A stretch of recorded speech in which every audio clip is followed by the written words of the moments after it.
नमस्कार, मैं शान्वी त्रिपाठी। आप देख रहे हैं फास्ट न्यूज इंडिया। खबर है, हरियाणा के झज्जर क्षेत्र निवासी रक्षित जांगड़ा के भारतीय सेना में लेफ्टिनेंट पद पर चयन होने से पूरे क्षेत्र में खुशी और गर्व का माहौल है।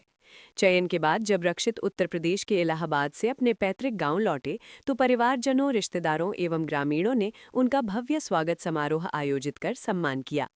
रक्षित ने एसएसबी इंटरव्यू में कड़ी प्रतिस्पर्धा के बीच सफलता हासिल की।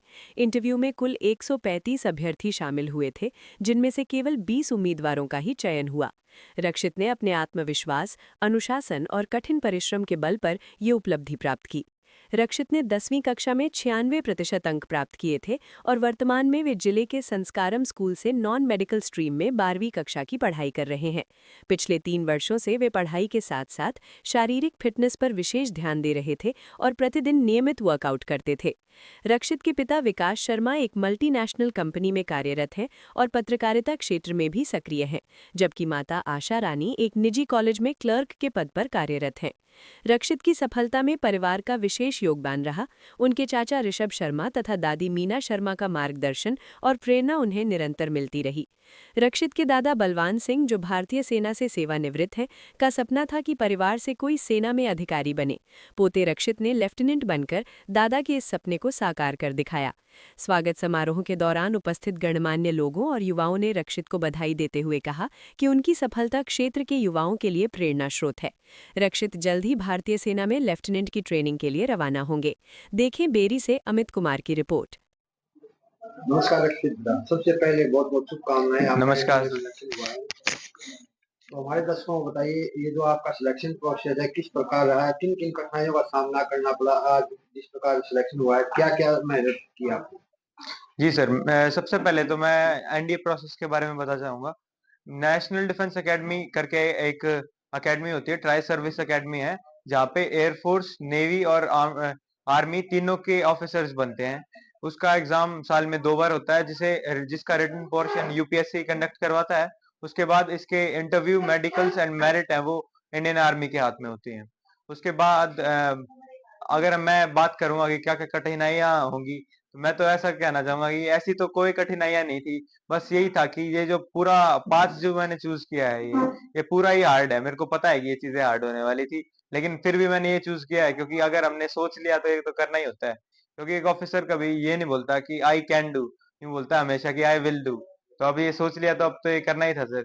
वैसे तो ये पूरी प्रोसेस हार्ड ही थी, बस यही था सर कि करना है तो करना है। अगर फिर उसके बाद हम बात करें कि हमें जो भी कठिनाइयाँ उसके अलावा तो कुछ नहीं आई है, बस ये था कि ये इसमें हमें बस पढ़ाई का नहीं, हर एक पूरी ओवरऑल पर्सनैलिटी के बारे में देखना पड़ता है।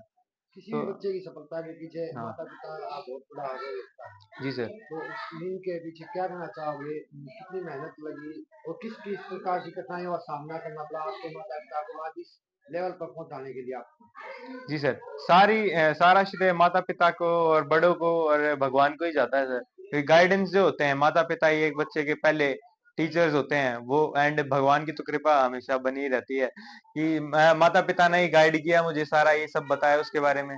कोई भी फाइनेंशियल प्रॉब्लम हुई तो उसमें भी मतलब सपोर्ट उन्होंने ही किया था, एंड जो भी टेक्निकल पोर्शन तो खैर वो इतना मैं जो पूछता था वो बता ही देते थे। लेकिन बाकी काम तो मेरा ही था क्योंकि उन्होंने गाइड कर दिया, अब बाकी मेरा कर्म है। उनको कठिनाइयाँ अगर होंगी तो वो तो यही था कि अब बेटा पढ़ रहा है तो रात तक जगा करते कई बार। यूँ था कि एंड मैं कहीं बाहर जा रहा हूँ तो साथ में भी मुझे ले जाया करते कि तू साथ में चल, ध्यान मतलब बहुत ध्यान रखा करते मेरा। वही था कि बिल्कुल आराम से मेरा प्रोसेस में कोई दिक्कत नहीं आई। अपनी तरफ से उन्होंने जो किया करना था सब किया सर। जी सर। प्रारंभिक स्कूली पढ़ाई में किस प्रकार के स्टूडेंट रहे हो? मैं एकेडमिकली तो बहुत अच्छा रहा हूँ सर। 10th क्लास में मेरे 96% मार्क्स थे। मैथ्स में मेरे 100 मार्क्स थे सर। 10th ग्रेड में मैंने brigadier Ransingh Singh public school से अपनी 10th ग्रेड की है, एंड अभी मैं 12th ग्रेड में हूँ संस्कारम पब्लिक स्कूल से सर। तो यूँ कहना चाहूँगा कि मैं पढ़ाई में तो हमेशा अच्छा रहा हूँ, लेकिन मेरा सर जो एम था ये बस पढ़ाई का नहीं, ये ओवरऑल डेवलपमेंट इसके लिए ज़रूरी थी सर। क्योंकि देश को सर्व करने के लिए बस कलम से काम नहीं चल रहा सर। हर एक दिमाग में, वचन में एंड आप जो करते हो कर्म में, तीनों में अलाइनमेंट होनी चाहिए सर। आपने सेना को ही क्यों चुना? और भी तो ऑप्शन थे, आप पब्लिक एडमिनिस्ट्रेशन सर्विस में जा सकते थे या और भी कोई ऑप्शन बहुत से हैं, तो लेकिन आपने सिर्फ सेना को ही क्यों चुना? क्योंकि सर बाकी जो भी ऑप्शंस हैं वो सब एक जॉब्स है सर, वो एक करियर है। लेकिन आर्मी जो है वो एक जिंदगी जीने का तरीका है सर, क्योंकि आर्मी जो है वो डायरेक्टली हमारे देश को प्रोटेक्ट करती है। एक सिविलियन हाँ, में और मिलिट्री मैन में क्या अंतर होता है? मैं ऐसा कहना चाहूंगा कि एक सिविलियन तो होता है वो normally, civilian and military man में अगर मैं बताया चाहूंगा तो मेन डिफरेंस है वो है मेंटेलिटी और डिसिप्लिन का। वो यही कहना चाहूंगा, क्योंकि अगर पंक्चुअल इतना होता है एक मिलिट्री पर्सन की, अगर उसे बोल दिया कि 9 बजे आना है तो 8:45 पे वहां पे मिल जाएगा। तो ये मेंटेलिटी जो होती है, नेवर गिव अप मेंटेलिटी होती है, जो करना है वो करना है। ये मेंटेलिटी मैं कहना चाहूंगा कि ये सेपरेट करती है एक सिविलियन और मिलिट्री मैन। अपनी तरफ से हमारे दर्शकों से क्या कहना चाहोगे ताकि और भी बच्चे आपकी तरह एक सेना में भर्ती हों और फौज ज्वाइन करें? सबसे पहले तो मैं यही कहना चाहूंगा कि जरूरी नहीं है कि आप सब डायरेक्टली फौज ज्वाइन करो। किसी के इंटरेस्ट होंगे कि आप कुछ कोई इंजीनियरिंग करना चाहता होगा, कोई मेडिकल फोर्स में जाना होता होगा, क्योंकि सब फौजी नहीं बन सकते। ये भी है क्योंकि बाकी सिविल जॉब्स की भी जरूरत है, बस फौज पे देश नहीं चलता सर। तो मैं यही कहना चाहूंगा कि एक अपना पर्पस सेट करो, जो चीज आपको अट्रैक्ट करती है, जिस चीज के लिए आपके अंदर जुनून है, उस चीज के लिए अपना माइंड बनाओ। अगर आपने लक्ष्य अपना तय कर लिया तो उसके बाद आप प्लान करो कि आपको क्या करना पड़ेगा उस चीज के लिए। डेली प्लानिंग करो कि इस साल में मुझे क्या करना है, इस महीने में मुझे क्या करना है, इस हफ्ते में और इस दिन में। एक बिल्कुल 1 घंटे तक की प्लानिंग रखो कि इस घंटे मुझे ये करना है, इस घंटे मुझे ये करना है। एंड जो प्लान करो वो करने से पहले आप बिल्कुल सोना मत, यूं है कि नींद चैन को त्याग दो जब तक वो चीज नहीं हो जाती है। यही कहना चाहूंगा कि live life king size. NDA में आपका सिलेक्शन मिलिट्री इंजीनियरिंग सर्विस में हुआ है या मेरा मिलिट्री में, एनडीए में मेरा सिलेक्शन आर्मी में हुआ है सर। अभी वो इंजीनियरिंग सर्विस वो टेक्निकल ब्रांच में आ जाता है, जो कि जेई देने के बाद टेक्निकल एंट्री से होता है। तो अभी तो यहाँ पे ऑप्शंस बीए बीएससी के होते हैं, जहां से मैं कोई भी रेजिमेंट ज्वाइन कर सकता हूँ कॉम्बैट आर्म्स की, जो कि इन्फेंट्री, आर्मर्ड या फिर आर्टिलरी, उसमें ज्वाइन कर सकता हूँ। तो अभी तो सर पहले ट्रेनिंग होगी, उसके बाद आर्म्स ज्वाइन करने का वो है। किस किस प्रकार की ट्रेनिंग करी आपने सिलेक्शन से पहले और किस प्रकार की तैयारियां की? सर ट्रेनिंग एक स्पेसिफिक टाइप से नहीं होती है, ये बस यही होता है कि आप जिंदगी कैसे जी रहे हो। अगर आपके अंदर जिंदगी आप प्रिंसिपल से जिंदगी जी रहे हो, कि अगर आप सच बोलते हो, आप जो बोलते हो, आप अपने वचन पे खरे उतरते हो, आप जो बोलते हो वही करते हो, तो इस टाइप से अगर आदमी जीता है कि आज उसे ये होता है कि एक दिन में ऑफिसर नहीं बनते हैं, ना एक महीने में बनते हैं। ये मतलब आपके अंदर खुद ही आ जाता है कि अगर आप इस मेंटेलिटी से जीते हो। एंड प्रिपरेशन की बात करूं तो मैं एकेडमिक तो मैंने साथ साथ प्रिपरेशन करी थी, ऑनलाइन ही करी थी, रिटर्न की एग्जामिनेशन की। लेकिन एसएसबी जो है वो एक पूरी पर्सनैलिटी का टेस्ट है, तो उसके लिए मैंने अपना फिजिकल वर्कआउट किया करता, मैं रनिंग किया करता था सर, एंड डेली वर्कआउट किया करता था मैं घर पे।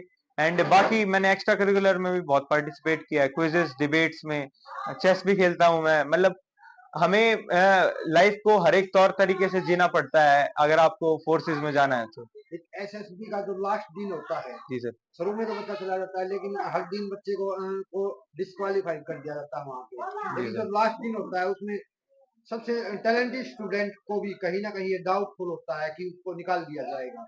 तो आपका जो लास्ट दिन था एसएसबी वाले दिन का वो कैसा रहा और किस प्रकार क्या हुआ उसमें? जी सर, यूं होता है सर कि फर्स्ट डे ही 80% स्टूडेंट्स निकाल दिए जाते हैं, एंड बाकी स्टूडेंट्स लास्ट डे निकलते हैं। तो सर यूं तो होता ही है, घबराहट तो सबको होती है। लेकिन यूं होता है सर, अगर आपके अंदर खुद के ऊपर कॉन्फिडेंस है कि हाँ मैंने इतनी मेहनत करी है, मैंने इतना संघर्ष किया है कि मैं इस चीज के लिए डिजर्विंग हूँ, एंड साथ में बड़ों का आशीर्वाद और भगवान की दया हो, तो सर कॉन्फिडेंस तो आ ही जाता है। मेरे लास्ट दिन का यूं था कि मेरी कॉन्फ्रेंस जो थी उसका डिस्कशन थोड़ा लंबा चला, तो मैं सोच रहा था कि बॉर्डर लाइन तो होऊंगा मैं, कि अब वो जो क्वेश्चंस पूछेंगे अब उस पर डिपेंड करता है कि मेरा सिलेक्शन होगा या नहीं। उन्होंने कॉन्फ्रेंस में मेरे से क्वेश्चंस पूछे, मैंने उनका आंसर अच्छे से किया, एंड जो वो रिजल्ट सुना रहे थे मुझे बिल्कुल कोई भी घबराहट नहीं हो रही थी, क्योंकि मुझे पता था कि मैं इस चीज को डिजर्व करता हूँ, मैंने मेहनत करी है, एंड सिलेक्शन हो जाएगा। और सर भगवान की दया से हो भी गया। विकास भाई बहुत बहुत धन्यवाद कि आज आपका बच्चा इस लायक बना है जो कहीं ना कहीं डिजर्व करता है इस पोस्ट के लिए। वो क्या कहना चाहो कितनी मेहनत करनी पड़ी आपको इस लायक बनाने के लिए? बहुत बहुत धन्यवाद धनराज भाई। क्या है कि मैं हमेशा इसको कहता था, और मैं हर एक बच्चे को, मैंने टीचिंग भी की है 20 साल तक, मैं हर बच्चे को एक बात कहता था कि मान लो तो हार है और ठान लो तो जीत है। तो मैं हमेशा बच्चे को कहता था, बेटा ठान के चलो, और इसने ठान के चला ये, और ठानने के बाद इसने ये ठान लिया कि उसे एनडीए में ही जाना है। मैं पेरेंट्स को एक खास तौर पर बात कहना चाहूंगा कि बच्चे के ऊपर थोपे नहीं कि तुझे नीट करनी है, तुझे डॉक्टर बनना है, तुझे आईआईटी में जाना है, जेई करके, या इस तरीके से कोई भी अपने जो सपने हैं वो किसी पे थोपो मत। इसने अपना सपना खुद चुना। इसने देखा कि मेरे दादाजी फौज में थे और मुझे देश की सेवा करनी है। हमेशा कहता था, पापा पैसा कमाने के लिए मुझे जॉब नहीं करनी, मुझे सेवा करनी है। और आर्मी में जो ये अभी लेफ्टिनेंट के लिए चयन हुआ है, एक सेवा के रूप में देखता है ये कि मैं देश की सेवा करूंगा। जब इनका पहली बार फोन आपने किया, इन्होंने फोन नहीं उठाया, लेकिन एक जो मैसेज वायरल हो रहा है भास्कर की तरफ से कि जब इनसे बात हुई, इन्होंने कहा कि लूडो खेलना मेरे लिए, तो हाँ। आपको कैसा लगा उस समय? बच्चे का सिलेक्शन हुआ या नहीं हुआ? क्या क्या डाउट था उस सच समय? बोलूं तो बहुत घबराहट हो रही थी।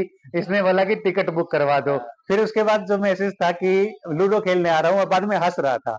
हंसने से थोड़ा सा हमें ये था कि हंस रहा है बच्चा, क्योंकि यदि सिलेक्शन नहीं होता तो हंसता नहीं। फिर इसके छोटे भाई ने बताया कि भैया ने बोला था कि लूडो खेल रहा हूँ मतलब सिलेक्शन हो गया, और यदि सांप सीढ़ी बोलूंगा तो सिलेक्शन नहीं हुआ। तो मैंने इसको थोड़ा सा स्ट्रिक्टली बोला, फोन उठा। देन इसने फोन उठाया, तब इसने बोला कि हाँ पापा हो गया। जय बाबा की।